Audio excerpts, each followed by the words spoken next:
Thanks, Mary. Good morning.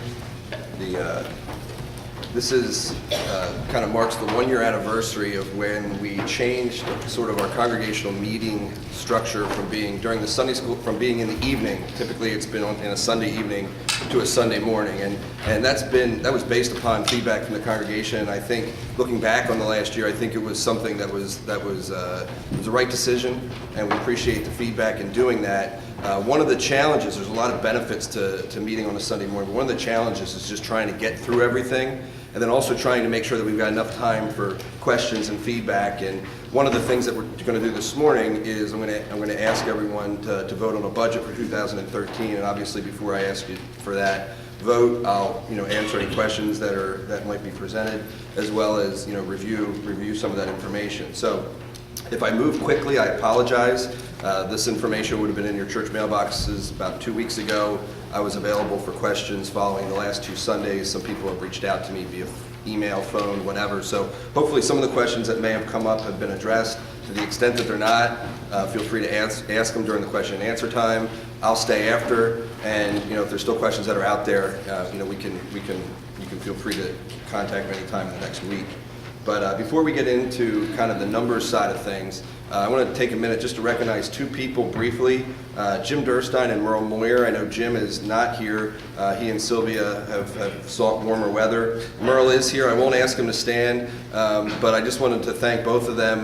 Both of them had their terms as board members expire here at the end of December. And Merle in particular served 3 3-year terms for a total of 9 years, which is the maximum.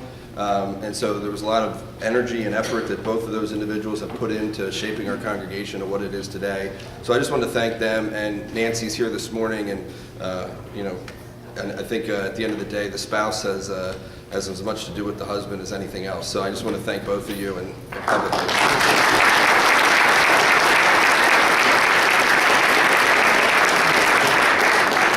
And we are in the process of filling those 2 board roles, but I don't have anything more to report in that regard this morning. One other thing, just in the way of kind of housekeeping, nobody has asked me yet where contribution statements are for 2012, so I figured I'll try to respond first. Our goal is always to get them done by the end of January. It takes a lot of energy and effort. The intention at this point in time is to have them to the church office by the middle part of this week, and then there's some stuffing and sorting that needs to be done to get them in the mailboxes. So our anticipation would be that they'd be in mailboxes by next Sunday. If somebody needs their offering receipt letter sooner than next Sunday, feel free to contact the church office sometime around midweek, barring any unexpected circumstances. We're anticipating that the church office should have those contribution statements. So, sorry, it's kind of hard to keep a train of thought. I was waiting for it to hit my mouth. But if nobody can hear me, that's a problem. Thanks, Hytham. Appreciate it. And thanks to Hytham. He puts a lot of energy into making sure that everything's set up, and I appreciate that. Kind of moving forward with the numbers. The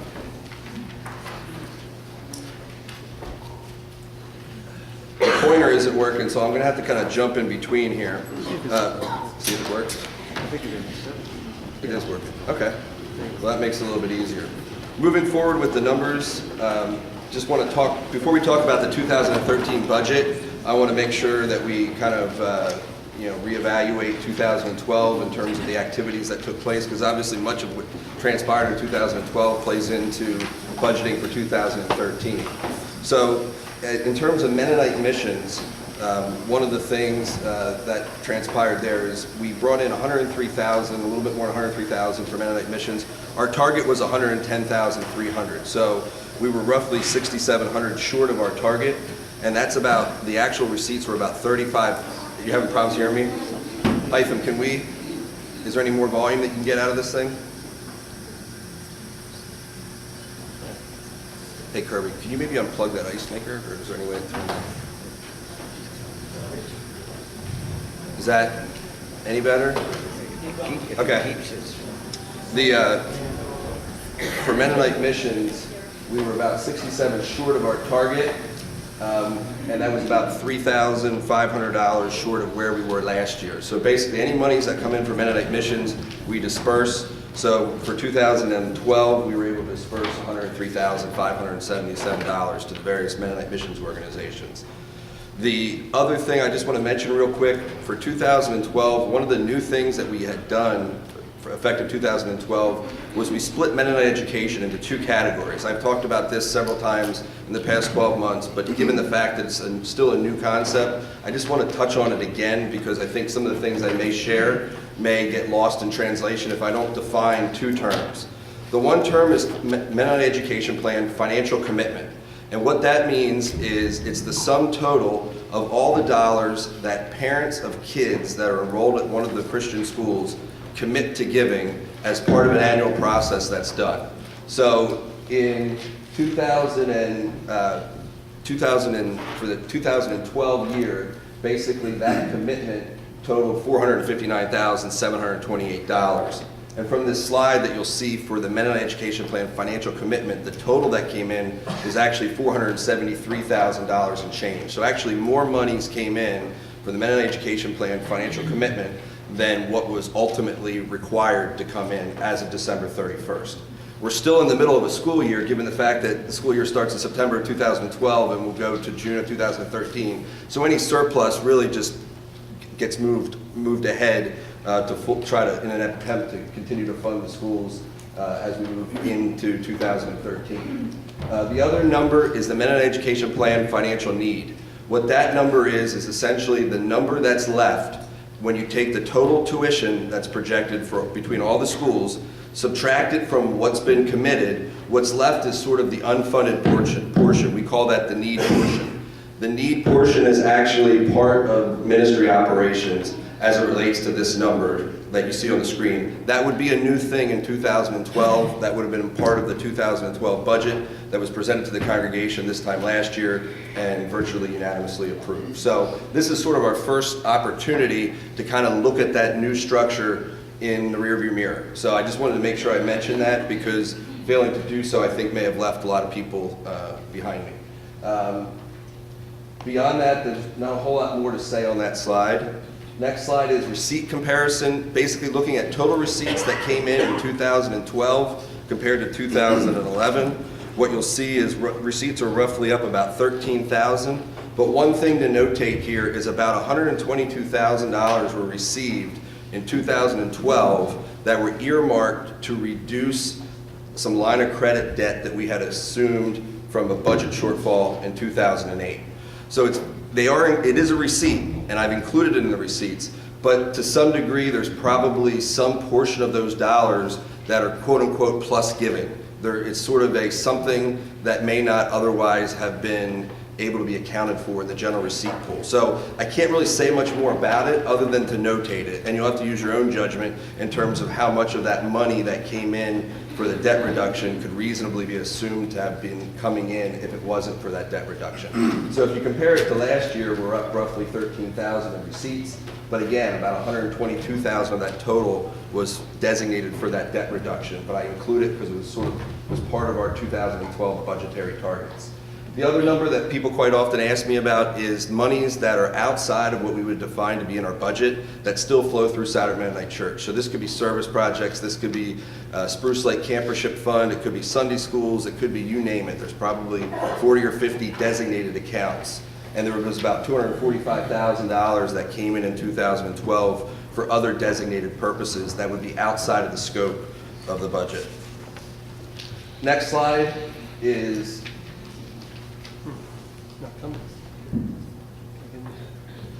Saturday Mennonite Church debt obligations. As I mentioned before, there was about $122,000 that came in that was used to fund a 2008 budgetary deficit that we experienced that was being carried on our line of credit. This had been discussed, presented before. Back in November when we had a congregational meeting, I had mentioned that all the monies needed to pay off that debt had been committed, but they hadn't all been received. But as of December 31st, all the monies that were committed had been received, and as a result, by the beginning of January, we were able to pay off our line of credit with Univest to zero. So at that point in time, with a balanced budget for 2012, Saturday Mennonite Church is debt-free for the first time in over 10 years. So appreciate it.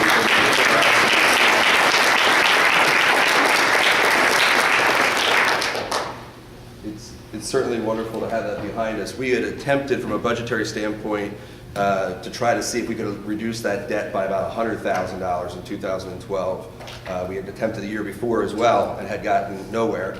We were hoping we could get $100,000 in 2012, and actually we were blessed to be able to pay off the entire balance, so thank you everyone. Next slide is ministry operations expenses, and I notate here that for the purpose of this slide, I had said earlier that the Mennonite Education Plan financial need portion is now being included in our ministry operations budget. So I took it out of there for the purposes of comparing to previous years because it wasn't in that way in previous years. So to compare it backwards, I needed to kind of take that number out of the total. So if I take that number out of the total and just look at what I would define ministry operating expenses to be, salaries, lights, various Sunday school related ministries, youth ministries, all the things that the church does, taking out the Mennonite Education Plan financial need, you'll see that in 2012 that figure was $706,000 down. That's roughly $42,000 from the year before. And if you go back to 2008, we're down roughly, what is that, $160,000. So appreciate all the hard work and effort by a variety of people. I mean, this ranges from members of the congregation saying, hey, have we ever thought about doing this differently, to church staff looking at things differently. I can't say it's one thing. I use the term a lot of littles. And over essentially what's a 5-year period of time, a lot of littles have added up to about $160,000 in what I would describe as ministry operations expense reductions. The other thing that I want to mention about in this regard is that I had a couple people ask me when we were reporting at the end of the year, balances remaining to fully fund ministry operations. There was a point in time where that balance dropped dramatically, and it was right around the last week or two of the year. And the question was, did all those monies come in to get that thing down so close to zero, or was there some kind of accounting adjustment, or what was the situation there? And my answer to that is that it's really a combination of both. We do receive a significant amount of giving that comes in the last 2 weeks of the year. I mean, when I say significant, it's literally like if you come into the church office the Monday after Christmas, and you come back in the morning, and then you come back in the afternoon, the cabinet will be filled again with people dropping off checks and contributions, and it stays that way for the rest of the week. So as a result, there's always a lot of moving parts as we get to the end of the year. And one of my greatest nightmares in life is to tell the congregation that we need $1,000 to balance and then realize that I left 2 zeros off or something like that. So you have to keep in mind that as I approach the end of the year, it's with a certain degree of paranoia. So if I'm going to err on any side, I'm going to err on the side of being conservative. So as it relates to the end of the year, there's a lot of monies that do come in, and a significant amount of dollars, and we're grateful for them. The other piece is that approaching the end of the year, what I always will be working off of is what our budget was forecasted to be. And then once we're about a week, 10 days to 14 days before the end of the year, I'll look at actually what needs to go out. So look at checks that need to be paid, monies for the schools, you name it, and then I'll make an adjustment off of what was budgeted to what is going to be actual. So I guess in some regards that's an accounting adjustment, but up until that point, it's very difficult to always be able to forecast to the penny what that number is going to be. But we spent roughly $80,000 in actual disbursements under what was budgeted for 2012, and a little over $60,000 of that total was related to budgetary line items for operating expenses that were under what was projected. So I just want to make that comment. If anyone has any questions about that further, please let me know. That's the conclusion of information for 2012 as we kind of look back at that year. Before I move into budget for 2013, I wanted to make mention of one item, which is the Memorial Garden. Many of you, if you kind of come in on this side of the building over here on the other side of the West Street Community Center, you'll see that work has been happening there. We're roughly $20,000 short of what's needed to raise all the monies that we need to complete that project. Any monies that have been spent so far have been monies that have been received, so there's no debt that's been assumed there, and our intention would be to keep it that way, but there's about $20,000 needed to fully finish, get plant materials in and all that other good stuff. And there's 2 ways that can be funded. One is by people making niche reservations. So if you're like me and you're in your 30s and you're thinking about where you're going to spend the rest of your eternity, and you're thinking that a cremation seems like a good idea, then it might be in my interest to make a contribution in that regard. So that's one option. The other option is for people that maybe aren't ready to think about that just yet, like myself. then there's an opportunity just to make a contribution in general. So that is out there. I just want to make that mention because that would be a project that would be great to bring to a conclusion. Moving ahead to budget for 2013. On your tables, there should be summary sheets of this information, and then there should be at least one copy of a detail. It's always difficult to know how deep people want to go, so I'm trying to give people both options. If you want a summary, that's on your table, and you can follow along up here. If you really want to get into the weeds, that document that's 8 or 9 pages long is also in the tables and would speak to a little bit more specifics of the different line items and how it's calculated and what's involved. But working off of these slides, as we look to 2013, from a budgetary standpoint, the one thing I want to mention here is you'll see Mennonite Missions is projected to be about $8,300 higher.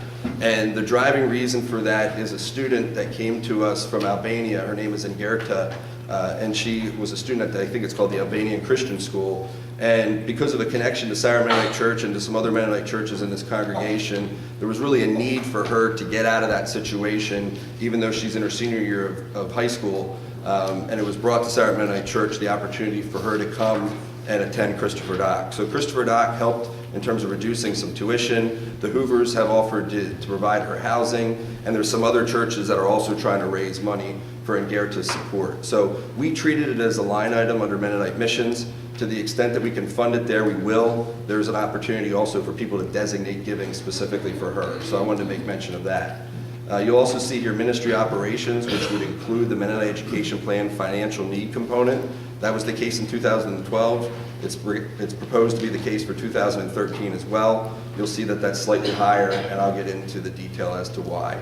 Debt reduction, last year we had $100,000 budgeted for debt reduction. This year there is nothing budgeted because it's been eliminated. Next slide goes into the ministry operations line items in a little bit more detail. You'll see mission, and I'll just hit on some of the ones that are down as a percentage, maybe a little bit more than the others. Mission and compassion is lower compared to last year for two primary reasons. One is last year in that line item, we had budgeted for a church website that was going to be upgraded, that was going to be completed in 2012. So it was budgeted in 2012, it was completed in 2012. As a result, in 2013, those dollars aren't needed to be allocated there. The other item is that there's a program called Alpha that members of this congregation and other congregations have been involved with, and Sarah Mennonite Church has committed dollars to support that ministry.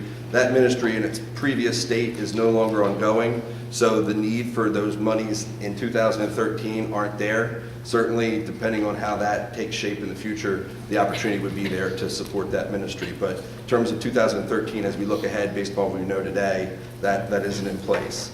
Next item that's lower is fellowship and worship ministries. Primary reason for that is there was monies budgeted for 2012 to upgrade our audiovisual equipment in the sanctuary. Those upgrades were completed in 2012. As a result, they're not a part of 2013's budget. And then youth ministries, there's some monies allocated there to help provide some startup funding for this new mentoring ministry. That's kind of an old ministry that's been resurrected here in the last number of months. So that number, I just want to make mention of some monies being in place. Next slide would be list a number of other items. You'll see that facility operations are higher. Primary reason there, we continue to put monies, try to set aside monies for facilities related needs. This building is now 11 years old, pushing 12, so some of the things that just take place when you have a building that's at that age are needing to be addressed. We've been trying to kind of dose these things as necessary over the last number of years. One of the major items that are in this number is restriping and resealing the parking lot across the street here. We took care of the parking lot down here. Ultimately, we got to take care of the parking lot over here. But at the end of the day, we're trying to kind of, stage it in bite-sized pieces. So there's monies allocated for across the street for this year, as well as some relighting that needs to be done in the sanctuary, motor shades, a number of things are included in that. You'll see administrative interest is lower. That's because of the line of credit being paid off. There's some interest expenses that we're expecting to be able to save in 2013. The other item is pastoral and admin ministry. This would be primarily staff-related benefits, salaries, health insurance, you name it. And the primary reason that that number is higher is because we're proposing a 2% cost of living adjustment for all pastors and staff. That's the primary reason that that number is higher. There's no new positions being proposed. Last item will be MEP financial need. I talked about this before. I'll mention it again. You'll see that the MEP financial need component for 2013's budget year is projected to be lower. The way that that cost is arrived at is essentially looking at the MEP cost for the 2012-13 school year. Keep in mind, this is a budget for 2013, so 8 months of that budget period is going to be 2012-13 school year, 4 months will be the 2013-14 school year. So to some degree, we're forecasting the cost of amended education because we don't even know what the tuition rates are going to be for the schools for next school year. The total is in at $679,203. The financial commitment component was $467,107, which leaves the financial need piece at $212,096. And that's the number that would be tied in under ministry operations as being Mennonite Education Plan financial need. The last slide, and this is in my estimation really, they're all important, but this would be where if I wasn't standing here and I was sitting there, which someday hopefully I will be, I would be looking at this slide and say, okay, that all sounds good, thanks for the information, but at the end of the day, what's the budget for next year versus what we received in 2012? What's the budget for 2013 versus receipts in 2012? So when you look at it from that perspective, you'll see that the budget that's proposed for next year is about $20,000 less than the receipts that came in 2012. But as I mentioned earlier, there's about $120,000 of receipts that were designated towards this debt reduction. I don't think it's reasonable to assume that all $120,000 would have been allocated other places within the general church operating budget. I think it'd be unreasonable to assume that none of it would be. Somewhere between 0 and $122,000 is probably some amount of dollars that we could reasonably have assumed would be a 2012 receipt, even outside of that 2008 debt reduction. But at the end of the day, it's going to be very difficult to decipher that. So I would just say one thing in this regard, even though one thing in this regard is that every year we have a scenario where what our budget is more than what we potentially received the year before. And every year we approach it the same way, which is essentially there's some items in the budget that I would describe as discretionary. They don't have to go out, and many of them don't, if they do need to go out, are in the second half of the year. In those situations, basically, we'll get through the first 4 months of the year, see how giving is coming in compared to last year, then make decisions about how monies are going to be spent so that when we get to the end of the year, we're in a position that we can still balance the budget. So I just want to make mention of that. Depending on your perspective of how much of that $120,000 would flow into receipts for next year, this slide probably gives you a high sense of confidence. If your perspective is that $0 would, then there's obviously some things in the budget that we'll have to be keeping an eye on and then making spending adjustments as we go throughout the year. So one other thing just on the budget I want to make mention of, and then this will conclude my thoughts. I always think of a budget trying to tell a story, and this budget is essentially telling the same story that it's been intended to tell over the last 3 years, which is we're recognizing that we're still in challenging economic times. So this is not a put the throttle to the floor type of budget. This is a budget that recognizes that we're still in challenging economic times. We want to continue to look for opportunities to reduce expenses in places where it doesn't impact ministry. But at the same time, we're trying to discern where God is leading. And if there's a sense that He's pointing us in a direction, we want to make sure we're doing what we need to move things around, to commit financial resources wherever that may be. So I just want to conclude with that. There'll be time for questions at the end. And with that, I'll turn it over to Jerry.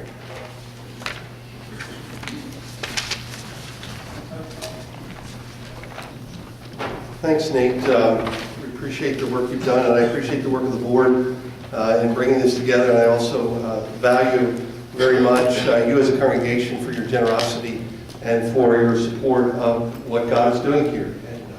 And we're about 133 years into this church being here at the corner of Chester a while, and I think it's pretty remarkable that at this point we are still in a place where God is using this church, and churches don't stay alive for a lot of reasons, and I'm grateful and humbled to be part of this with you. And I want to share with you a letter that I've shared with the board in January, and invite your discernment with Lydia and me as we begin what will be my 27th year here as pastor here at Southern Mennonite Church.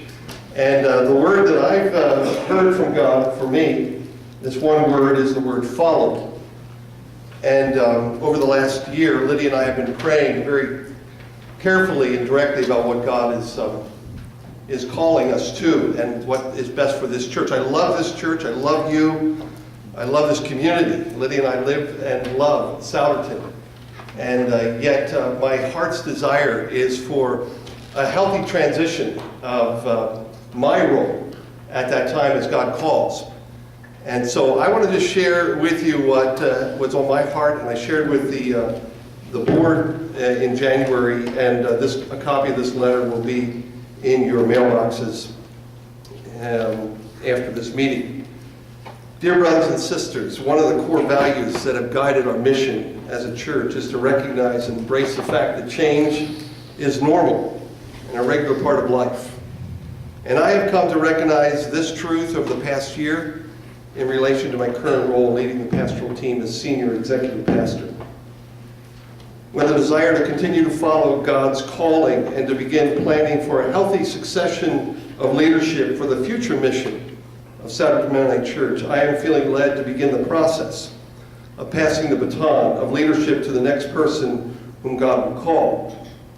I have shared this desire with the church board and pastoral team, and have asked the church board to begin an intentional transition process to call a new lead pastor to serve at Souderton Mennonite Church. Now, during this discernment period, and there will be a discernment period, however long that might be, I will continue to serve as lead pastor. As the church board guides this process and helps to discern my role beyond this period and into the future. I want you to know, brothers and sisters, I do not have another plan or another ministry assignment, but want to remain open to God's call. I love this church and have been blessed to be called to serve here for almost 27 years. And we will be soliciting, we'll be getting a new microphone in a minute.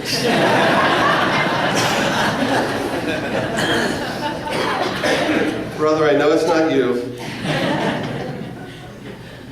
It's the other one.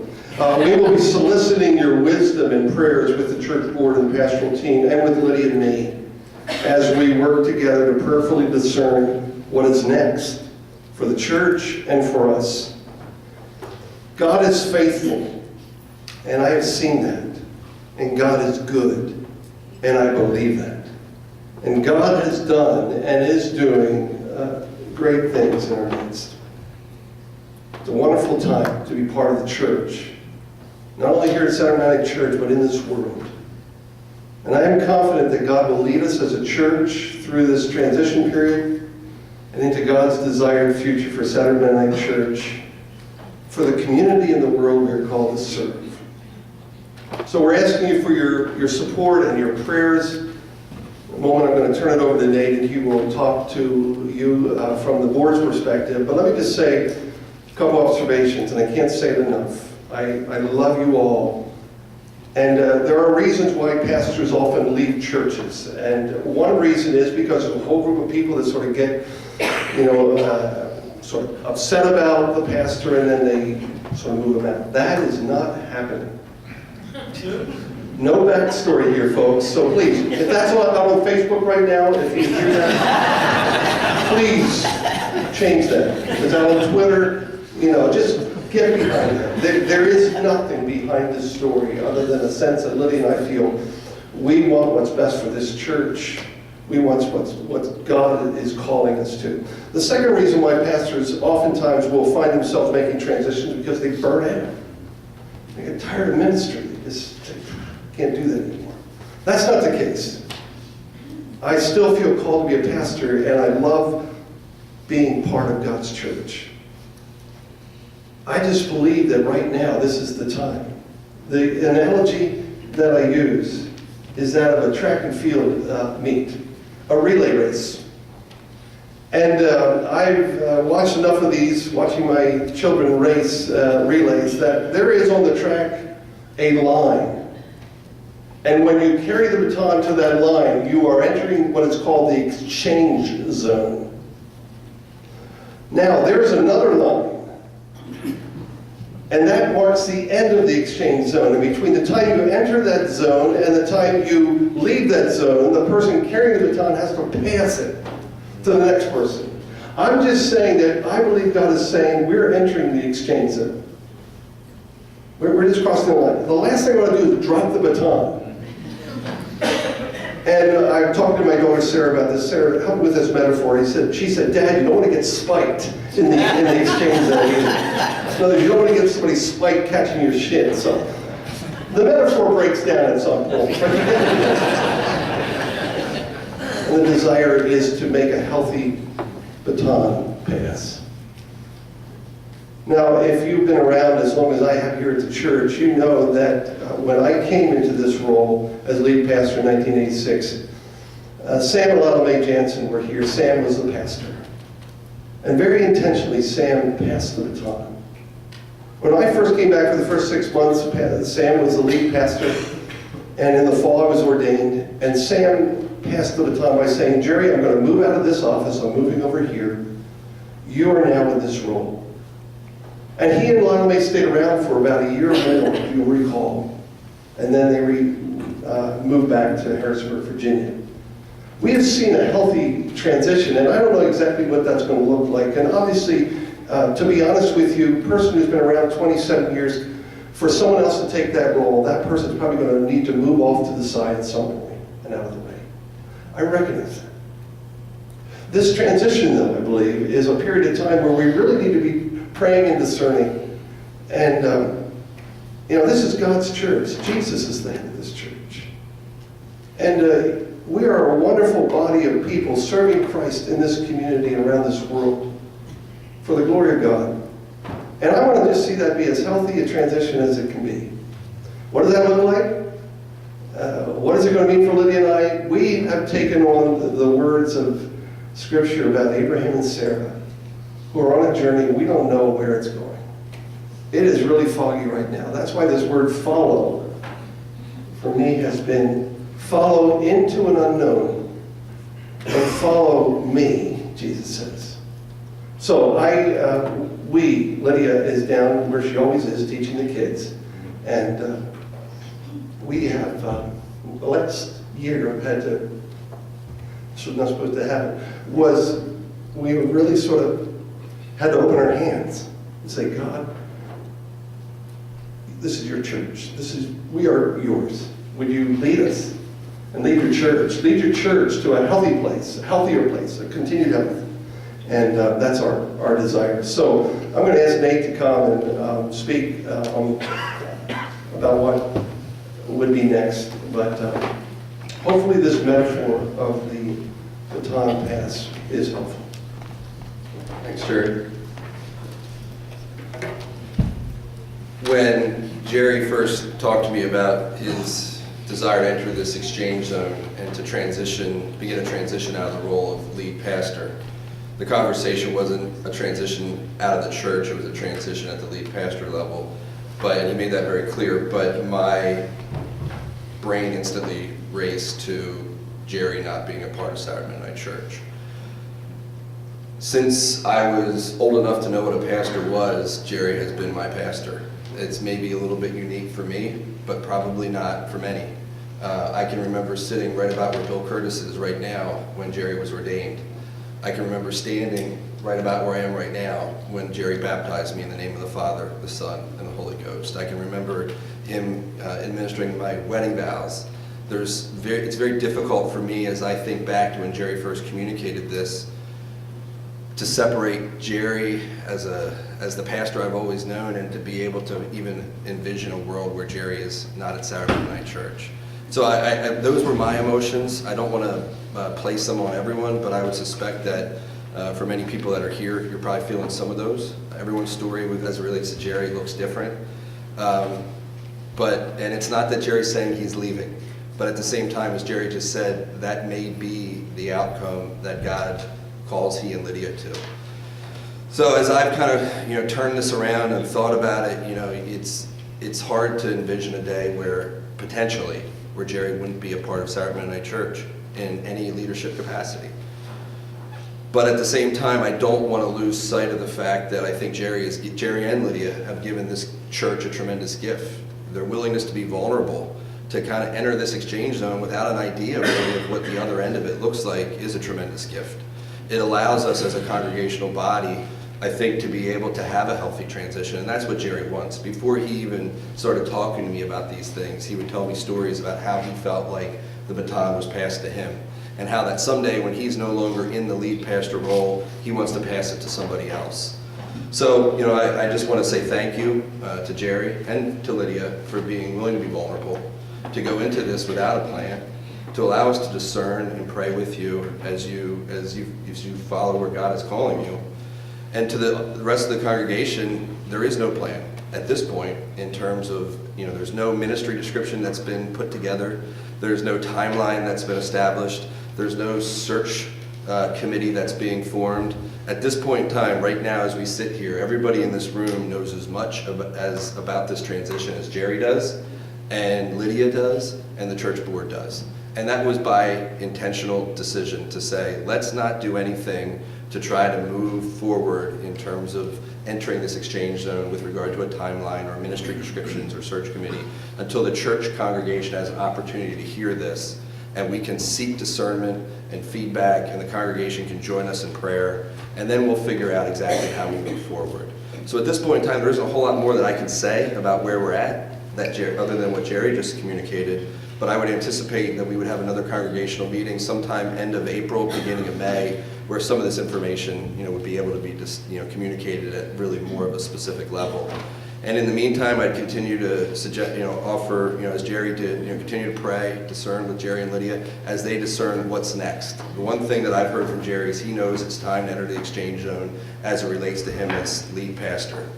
It doesn't necessarily mean that it's clear whether it means that Jerry should transition from Saturday Night Church altogether. That's almost a secondary level of discernment, which the outcome may be that he chooses to. In the event that he feels called to stay at Saturday Night Church, I think I can speak on behalf of the entire congregation to say that we would work to figure out a way that would embrace Jerry's gifts, maximize what God has given to him, and there would be a place for him at Saturday Night Church. But at the same time, we want to leave the door open to wherever God may lead and not apply any of that pressure in any way, shape, or form.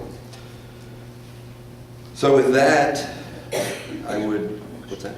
Q&A. Okay. With that, I'd kind of open the floor to any questions. Obviously, those questions could be related to what Jerry just communicated, anything that I shared, also anything related to budget, and then also be around afterwards to answer any questions that folks may have. But last time when we were together, if you recall, we ran out of time. The first buzzer sounded as Dale was talking, and we didn't have time for questions.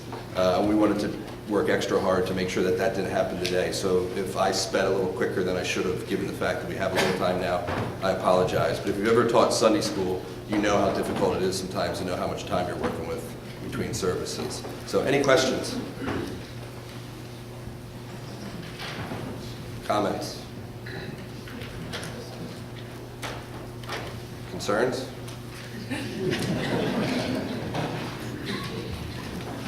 Randy?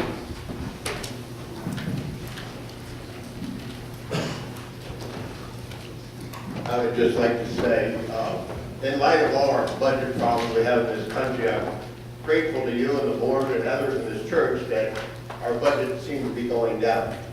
It's kind of refreshing to hear that this year is a little less than last year. And as you said, it was due to changes in the budget, where we paid things off, so we're able to move things. Whatever the reason, I'm thankful that we have a church committee and a board that is working to help bring the budget down from time to time, and not just saying, well, we need a little more this year than we did last year. Yeah. So I'm just saying thank you for your work, for all your work. Thank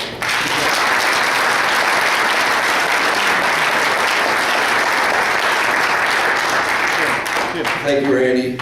As I mentioned earlier, we certainly recognize that we're still living in challenging economic times, and just because we've been blessed to be able to balance the budget the last number of years, we don't interpret that to mean that we can just, put in 20% increases.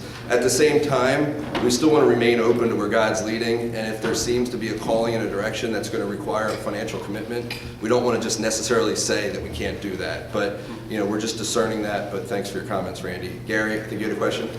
No, just a comment. I just wanted to thank Pastor Jerry for living this transition in front of us, for standing up and saying, I don't know where I'm going, but I want to follow God.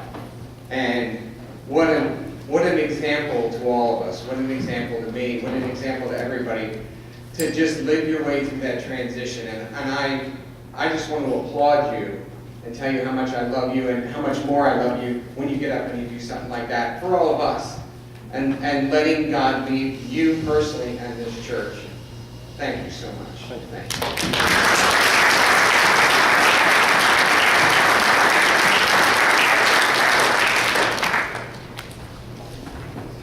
We got one in front.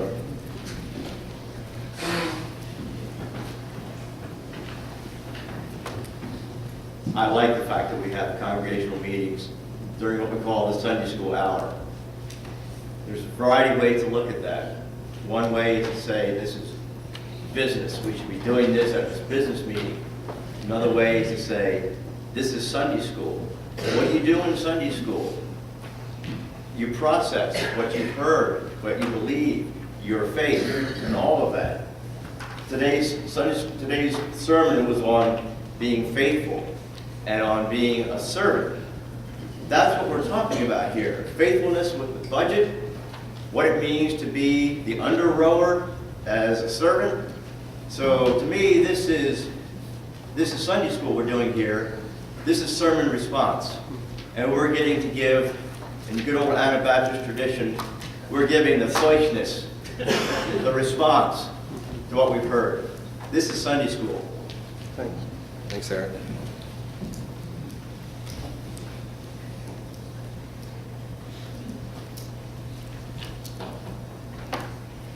Any other hands?